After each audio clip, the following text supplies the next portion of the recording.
Who on this Pacers team is the most likely player to be here in the next 2 years? Well, that answer is easy, but ranking the players from 1 to 16 for that question is not, and tells us a lot about the Pacers' future. Alex Golden from Setting the Pace will help us get to the bottom of it on today's Locked On Pacers podcast.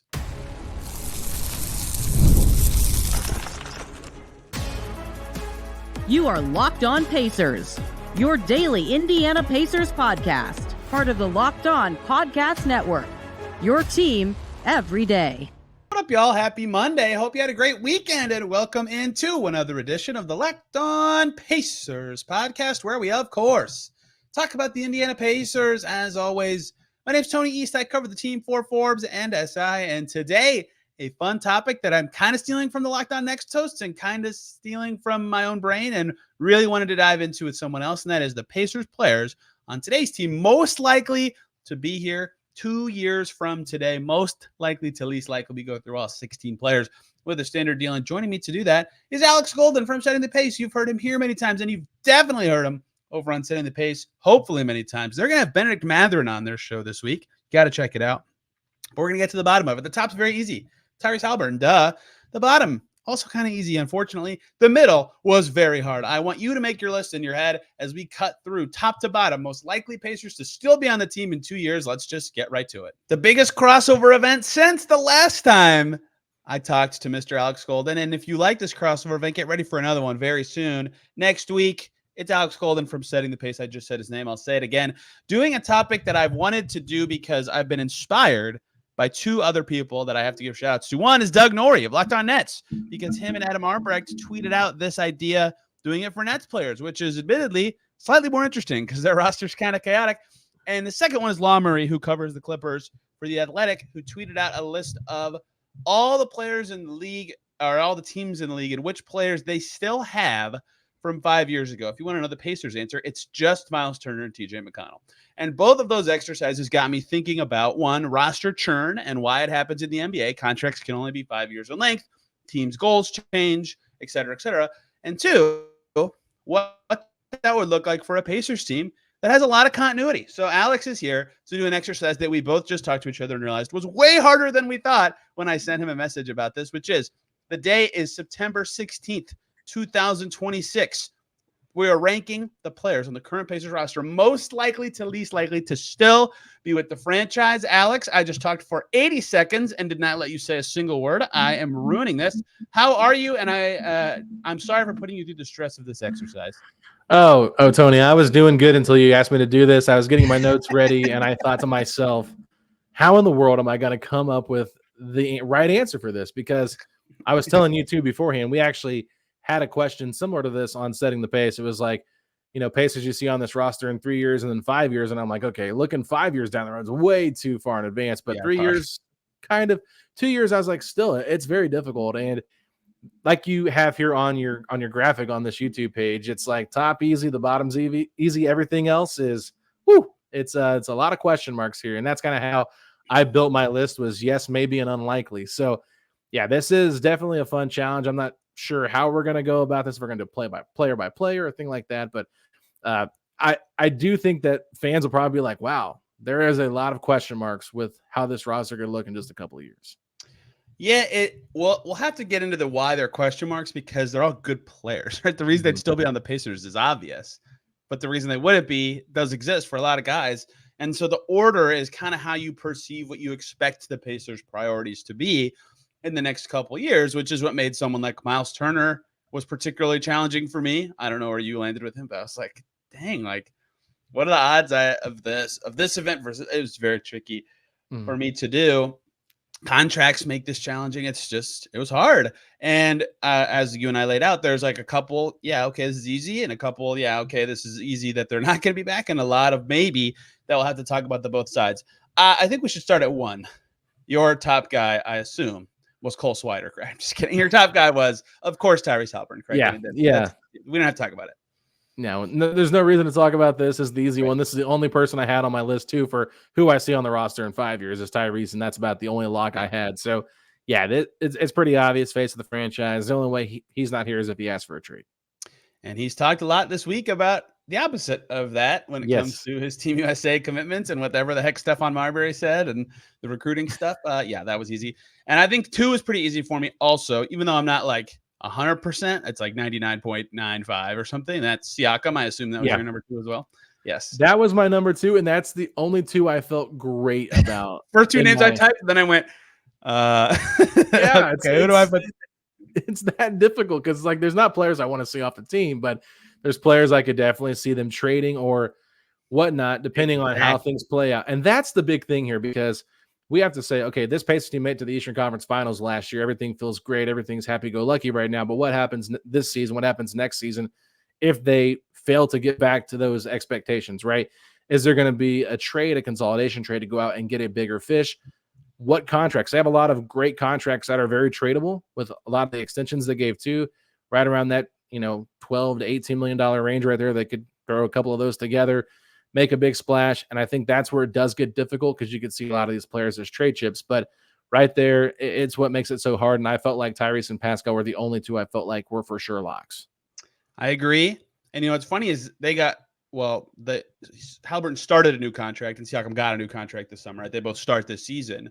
So in my head, I'm like, okay, should my number 3 guy be somebody who also will have a new contract start this season? And spoiler, it is decidedly not, but I'm making you go first. Who was your 3rd guy? Okay, this is where it gets really tough for me. And I was like, okay, I'm going to put them on, yes, but I could still see it. I'm going to go Myles Turner. I know this is probably crazy to say, but Tony, look at the center market in the NBA altogether. There is no replacement for Myles Turner on this roster or out there even on the trade market that fits what this team needs. Myles has been a true pro. He's been an Indiana Pacer faithful. He likes it here. He wants to be here. Biggest question is how much do the Pacers want to pay him? But I think at this point, the ball's in Myles' court because are you really going to trust Isaiah Jackson and James Wiseman to take on that next step as a center? I don't think so.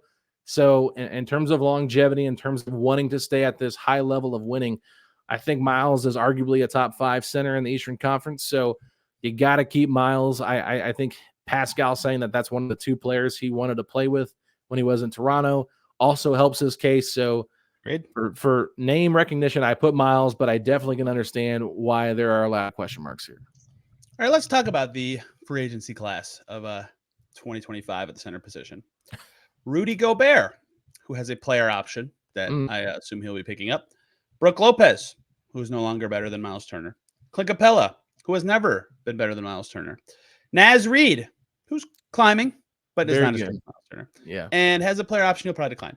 Victor Wembanyama, team option. They're going to pick that up. And then it's like Steven Adams, Kevon Looney. Right. Does anyone like Luke Cornett? Like it's not exciting. It is not an exciting crew. And so that is part of why you and everybody and I have said they can't replace him. They're over the cap. They cannot spend the same amount of money. They can't replace him. And so my operating assumption has been if they get to a spot where they want to keep him and they're dealing with the financial realities, they'll move someone else or something else to have enough space to keep him and send the tax, or they'll just pay the tax, which I see Phoenix and Boston and I say, I'll believe it when I see it, but I suppose it could happen. Mm-hmm. So I think you're right that it's more likely than not he's back, but he's still an unrestricted free agent, and so I can't put him this high. I get it. Even though I agree with you that this is a good spot for him. Mm-hmm. No, I agree. The only player I think on that list of free agents you mentioned that I think would be interesting is Naz Reid. Yes, just because of the way he's played with Minnesota. But he's probably Smith Turner's value, right? Like they can't afford him. Yeah, and you got to realize like he was coming off the bench too. So how would he be as a long-term starter? He's not nearly as big as Myles either, a little bit smaller in stature. So there could be some question marks there, but he shot the ball incredibly well. Super athletic guy. Like I'm very intrigued by Naz Reid. I think he'd be a fun player if Myles did somehow leave and like the Pacers had to find a replacement. But I think that while I think Zach Lowe is even saying that he thinks Turner's regressed a little bit. At this point where Myles is at, he's still in the prime of his career. I think that he's only going to get better. And I think a contract year is very interesting also to watch and see how he plays because he's going to want to go out there and earn that money. So, yeah, I'm definitely there with you, though. I think Myles at 3 makes sense, but I am curious who you have at your number 3. Everybody, we very quickly need to take a break to talk about the great folks over at FanDuel. You've heard us talk a lot about FanDuel because They're America's #1 sportsbook. Well, guess what? We have something a little different for you. Right now, through September 22nd, you still have about a week. All FanDuel customers, you hop on to FanDuel, $5 bet. You'll get a 3-week free trial of NFL Sunday Ticket from YouTube and YouTube TV. Again, $5 for a 3-week free trial of NFL Sunday Ticket. Then with the YouTube TV base plan, you'll be able to watch every regular season Sunday afternoon at a market game. You just need a Google account and a current form of payment. You can cancel any time. $5 bet, 3-week free NFL Sunday Ticket trial on YouTube and YouTube TV. Just visit FanDuel.com and download America's #1 sportsbook to check that out today.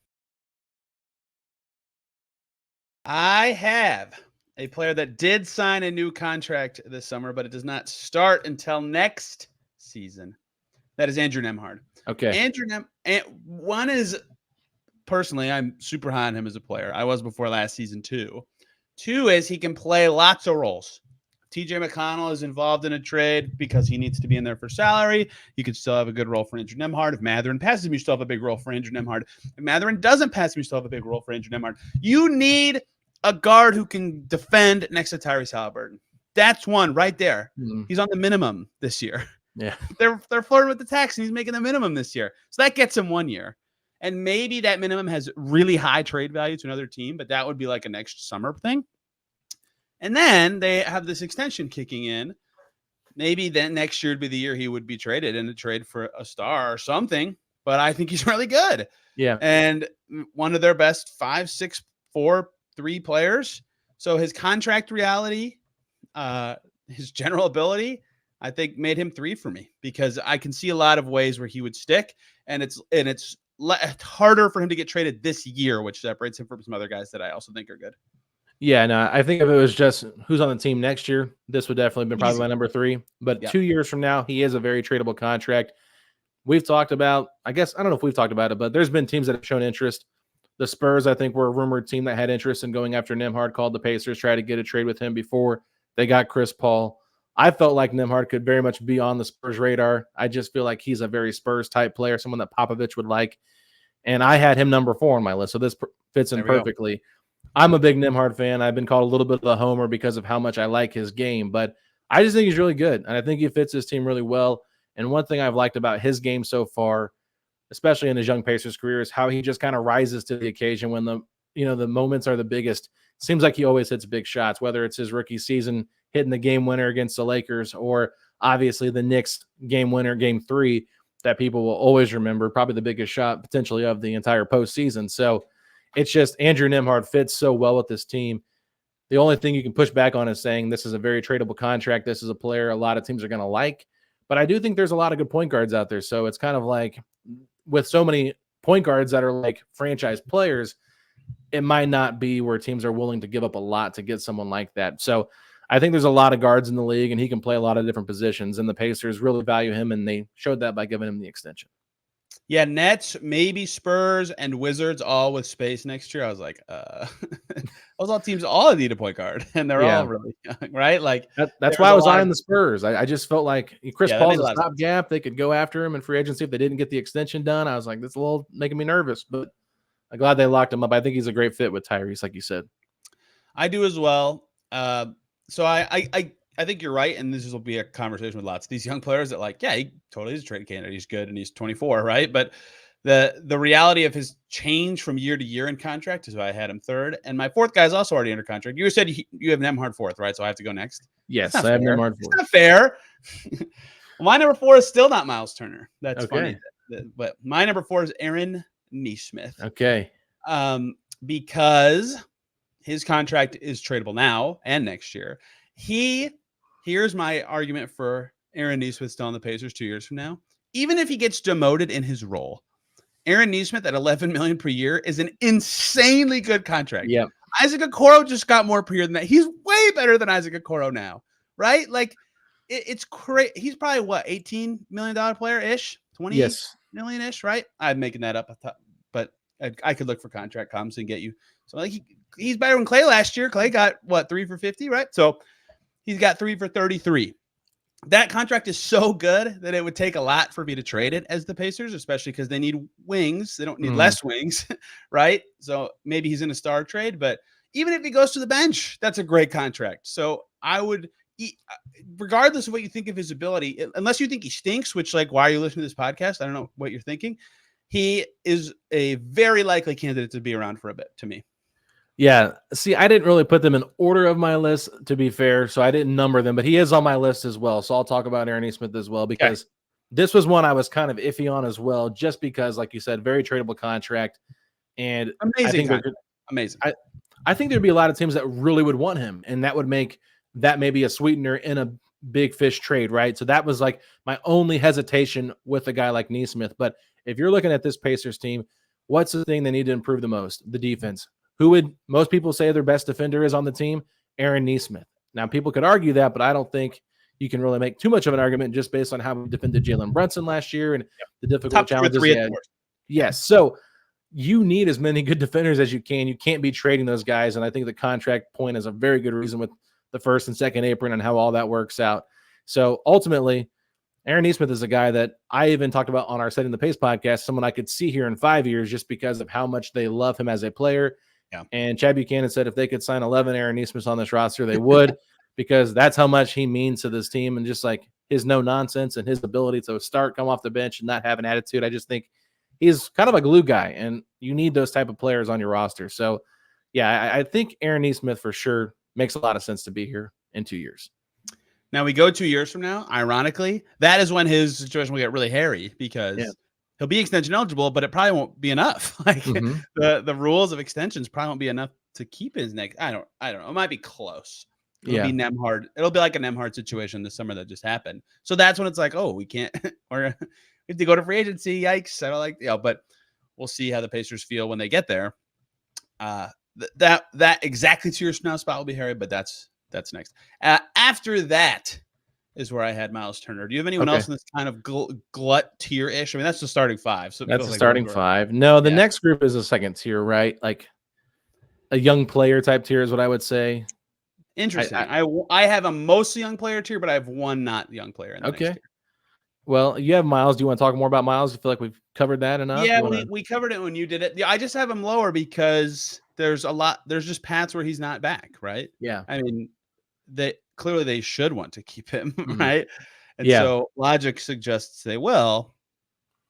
And no one else can extend him either. So like his value in trades probably won't be as high as people imagine for much of the season. But the other problem with free agency for him could be, okay, yeah, there's not a lot of good centers, but like who has cap space and needs a center? Now, DeMar DeRozan has shown us 1,000 times that even if there's no cap space teams, you can get your money somewhere, right?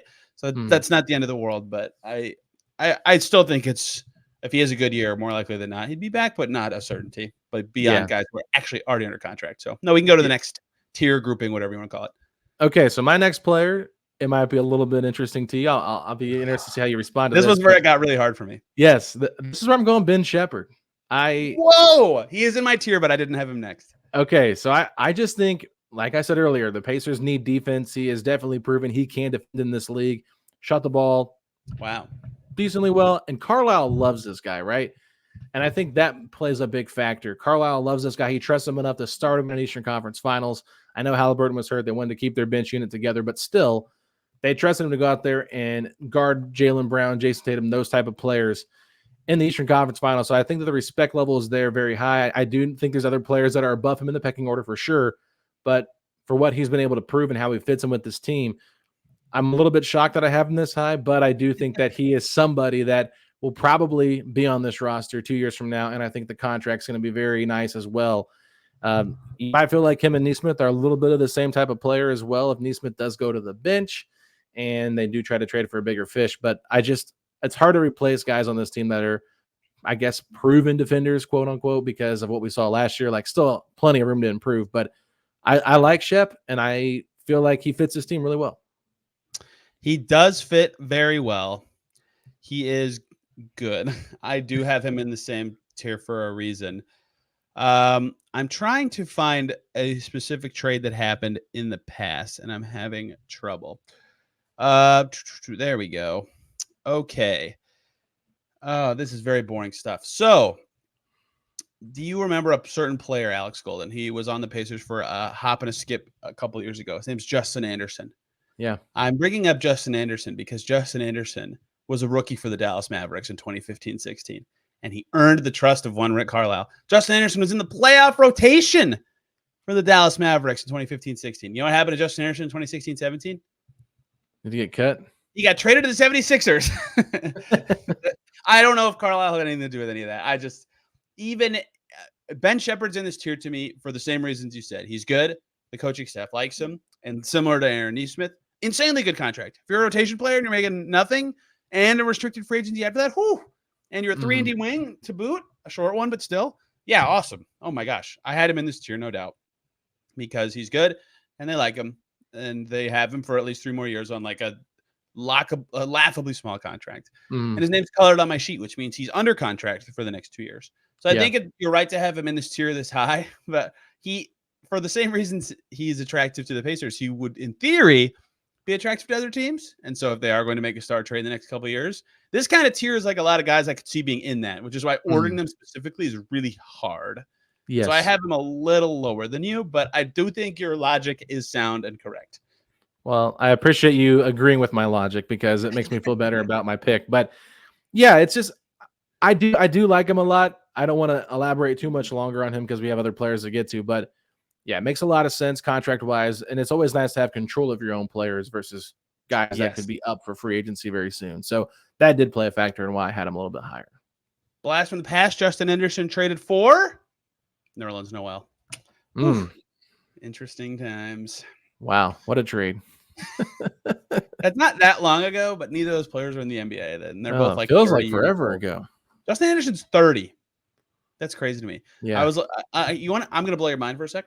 Greg Oden's 37. How is Greg Oden not like 50? It's crazy. Yeah. How is he only 5 years older than me? That does not make sense. I know. That blew my mind when I saw that. Because I think there was reporting that he's leaving Butler, and I checked his age. I was like, he's what? He turns 37 next January, 36. Stupid, unfair. My top player outside the starters was Ben Mathurin. Okay.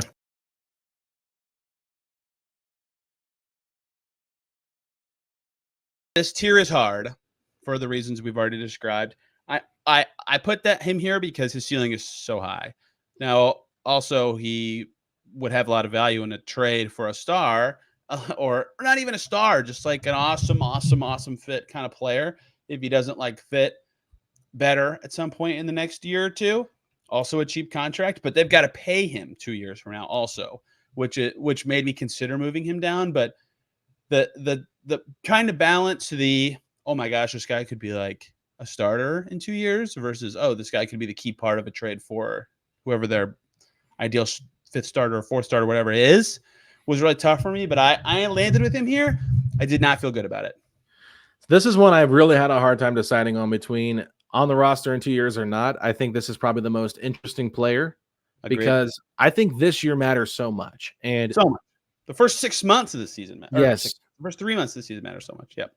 Obviously goes down with the injury, isn't able to play in the playoffs and kind of showcase what he can do there. It gives Ben Shepherd more of a chance to play right, and Doug McDermott got minutes in Mathurin's absence. But you really wanted to see what he could do in the playoffs, and then you don't get to see that. I thought he was playing better heading into before the injury against the Mavericks, and now he's got to come back. And all last year it was about how can he improve to fit in with this group.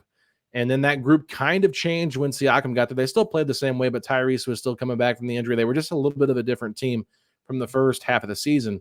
And I just personally feel like Mathurin, everything is kind of dependent upon what he does this season for this answer. And that's why it was really hard for me to give one, because if he fits in perfectly, like this is a slam dunk, he's probably number 3 on the list for guys you want to keep long-term because of the ceiling. But if he continues to kind of be the same player he has been, not great defensively, still kind of needs the ball in his hands to be the best version of himself, isn't a great passer, shooting off ball isn't as great as you want it to be. Like, what is the long-term fit? Is he a long-term 6 man? Is he going to accept that role, or is he going to want to test the waters and kind of push his way out of Indiana? That's my only question with him. So that's why I was like right in the middle, and I didn't ever really give a definitive answer. I would lean yes more than no, just because you don't want to just imagine this guy's gone. But at the same time, I do think that he is probably their biggest trade chip going into the season, which makes it very interesting to me, because top 2 Pacers, if the Pacers are not like where they want to be at, right, they're probably going to make some type of consolidation trade. to get another player to go with this core group moving forward. So I think he's a likely candidate to be moved if they do that kind of trade. Yeah, well, if we did this exact conversation January 15th, Mather would be the most interesting name to see how far he moved from where we started for those reasons, and how much he grows or even just fits. Even if he's similar talent level, but just fits better, would reveal a lot. Can I tell you the other two guys in my tier with Mathurin and Shepherd? Yes. Or do you want me to just go one at a time? We need to do both of them. Okay. One is similar to these two, young guy with some swing on his growth, Jarris Walker. I assume you have him similar-ish spot. Yes. Did you rank them within this tier? I have Jarris Walker above Ben Shepherd, but I do not feel good about it.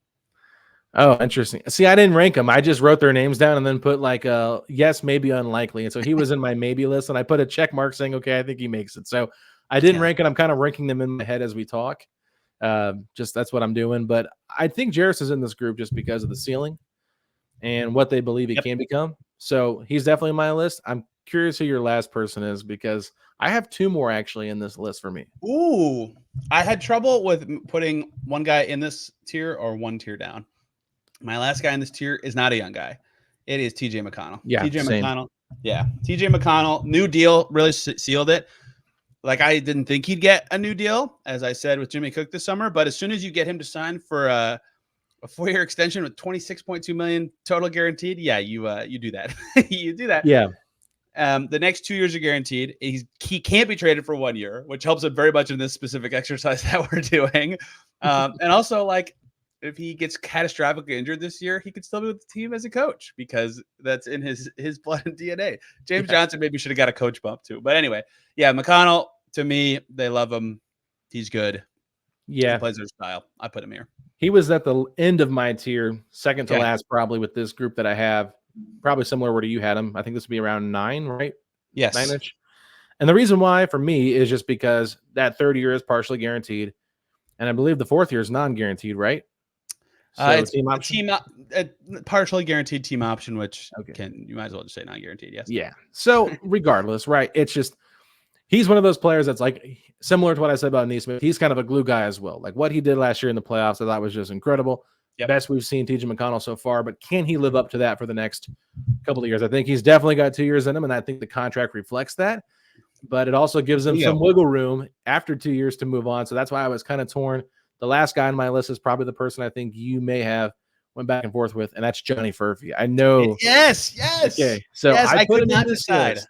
Yes. I put him in this list only because they traded up to get him in the second round. His contract is incredibly valuable, and I think he's going to fit the system, even though I haven't seen him play a single game in the NBA. I've seen him play a little in Summer League.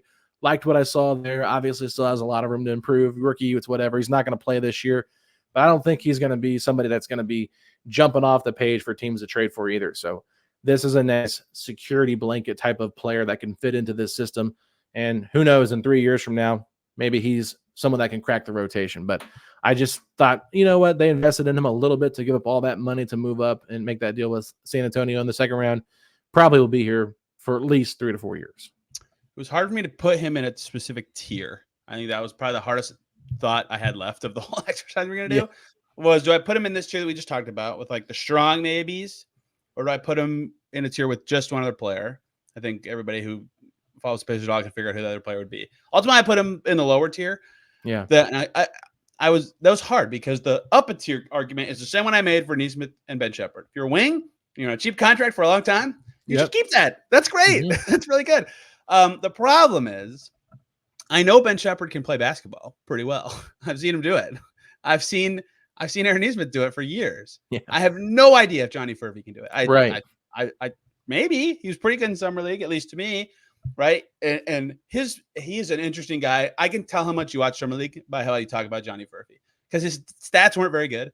No, but if you watch the games, you're like, yeah, he's good, right? Like he looked good. So, I guess I'm confident. He had a first round grade, right, going into the green room, but they got him. So I have him at 10th specifically. Yeah, maybe he becomes invaluable, but he's not going to play, right? So his trade value is not going to shoot up. So it's hard to figure out what to do with him.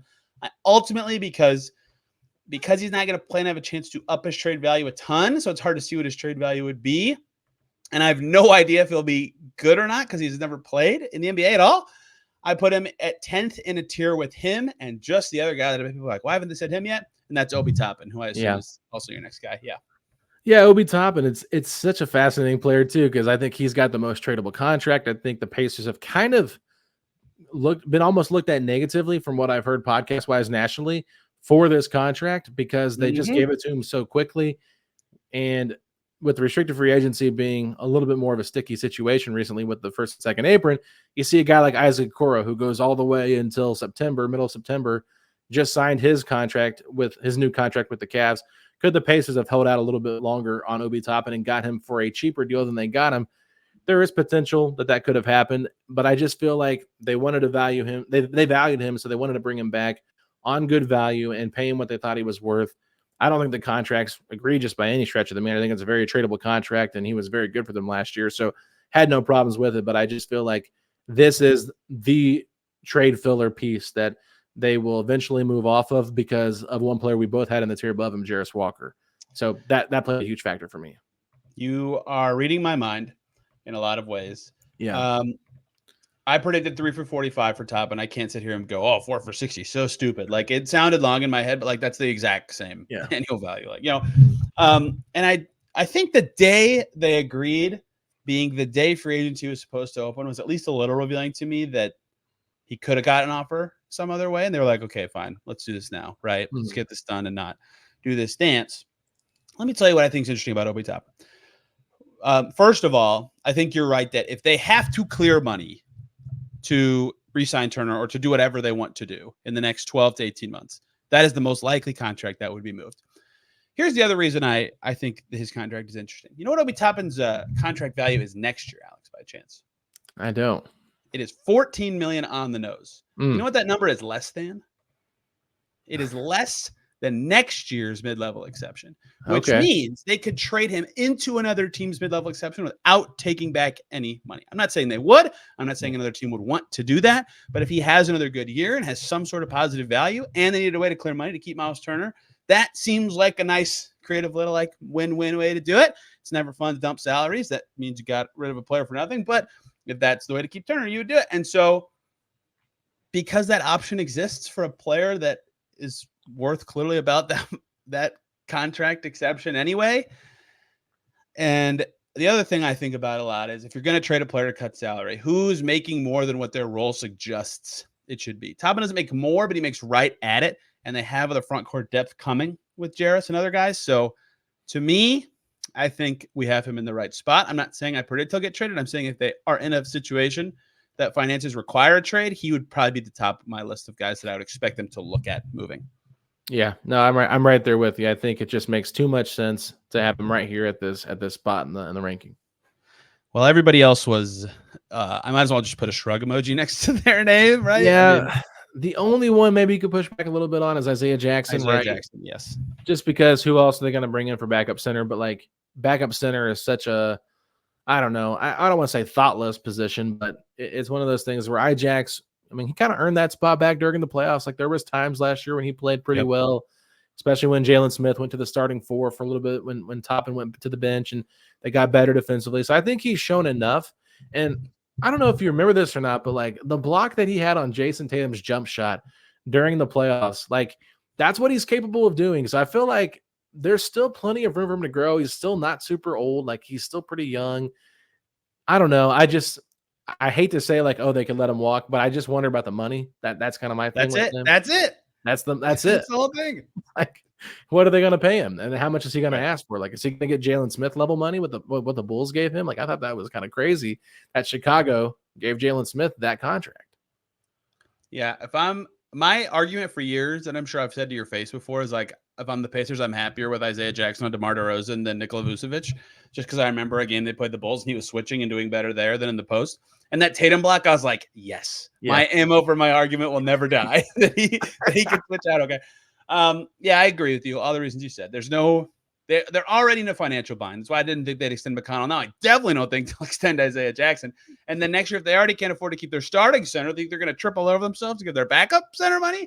You can get a backup minimum center today. Bismack Biyombo is still a free agent right now, right? So I'm not saying Bismack Biyombo is better than Isaiah Jackson, but it's just like it's easier to skirt that around. It sucks for Isaiah Jackson. That's reality, but It is. It just is reality. So I won't lie, Tony. I did look up the mock draft for next year to see what centers would be in the Pacers range. Oh no, I have to start scouting centers again. I'm for the just first saying, time it feels like they could be in the center market forever in the My draft. God. That's a We're great to that point again. That is a great point. I think the Pacers would love if they could trade their 2025 first round pick for a 2026 first round pick. Yeah. Just given their financial situation and they have no picks in 2026. Just a thought I'd be thinking as the Pacers. Yeah. Is there any actual tiering of Wiseman, Swider, James Johnson, Kendall Brown? Is it just that James Wiseman has a 2-year deal and everybody else has a 1-year deal? Is that it? I mean, Kendall Brown, I'm kind of surprised he's still on the roster. To be honest with you, I think there's a good chance Swider maybe makes a 15-man roster over him just because I think his shooting will be more valuable, especially since you lost Doug McDermott. Obviously, James Johnson's just, like you said, it should probably get that bump to coach at some point. Yes, but I have him second of the group for that reason. but I do like the fact I like having a player coach almost, like a guy that can be in the locker room, but also go talk to the coaches, kind of be that in-between guy, kind of like Udonis Haslem was. But James Wiseman, I'm kind of interested just because could he end up being the backup center if they don't bring back Isaiah Jackson? And, he is on a minimum too, right? Like, that's can he develop? Like, obviously, a lot of potential when he came into the draft. Don't think it's ever going to be reached based on how he's proven himself so far. But, like, I think Indiana's done a pretty good job taking guys that were a little bit undervalued, weren't in the right system, and figured out a way to maximize their talent. So, he's got crazy wingspan, height. Like, he could play 10 minutes behind Myles Turner throughout the regular season, potentially, if he gets to that point. So, would not shock me if they bring him back. Bingo. I had him the highest of this group because he's a cheap center that they have now and have a contract for next year. Yeah. Possibly he's not back. I mean, we both have him down here for a reason. He won't be in the rotation. Maybe they cut him this year if he doesn't perform. His contract's not guaranteed, but better chance than any of the other three. I have James Johnson second. I don't even know if he wants to coach ever, but if he wants to coach, boy, do I know a team that would hire him. And then the last two is Swider and Brown. I like you. I mean, look, the fact that they signed Swider at all tells you everything how they feel about Kendall Brown, right? Yeah. Clearly his last life, for lack of a better term, to make the team. Maybe they both get cut in camp, right? If they both don't impress. And Enrique Freeman gets that bump back up center. yeah, right. Enrique Freeman bump, anything. So they have a lot to prove to make it 2 years, even though Brown has 2 more years on his deal. Yeah, it's crazy. So that's the bottom tier. I have nothing else to add. I don't either. We made it through this exercise. I think we're pretty much in lockstep with how we view the roster, which is good to General tiering, we were very close, which I think is very interesting. Yeah, I wonder how the Pacers feel about this roster compared to us. Maybe. You know who I wonder how they feel about the conversation we just had? There's 2 players I wonder how they feel about the conversation we just had. Myles Turner and Ben Mathurin. How do they feel about the conversation we just had? I think everybody else is keenly aware of their I mean, those are the 2 names to watch this offseason, or I guess this whole season. See what happens. I mean, they're the biggest question marks. Well, Alex, thank you for the time. Everybody, thanks for rocking here today. If you want more Pacers coverage, what podcast could you listen to? Well, Alex, tell them.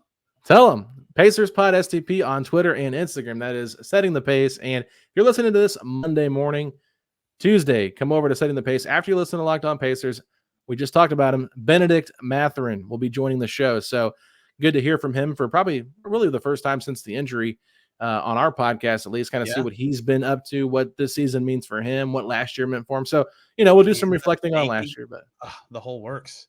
Any questions we should ask him, Tony? I will reveal here for the first time. I have actually tried one of his cupcakes, and it was good. It was good. Okay. That dude can bake. We did talk about that in his ex interview. I would like to know more about his Canada experience. So if you could take that in. Nice. How long was he there in Canada? I don't know because he didn't participate in full, right? So yeah. It's a good question. But hey, if only I knew someone who could ask him. Oh. Tomorrow here, we'll finally finish up the offseason series of the best individual seasons in Pacers history. Positions be danged this time. We're just talking about the best ones. It's hard. Like this list today, Alex, I struggled to sort those out. So you guys can watch me agonize tomorrow. And we got a lot to talk about on Wednesday because it's top 100 list season. And boy, do I have some thoughts. Check out Setting the Pace with Alex and Facci. Keep listening here tomorrow. for more Pacers. Season's coming right up. Guys are in town. Minicamp coming soon. Everybody have a wonderful day.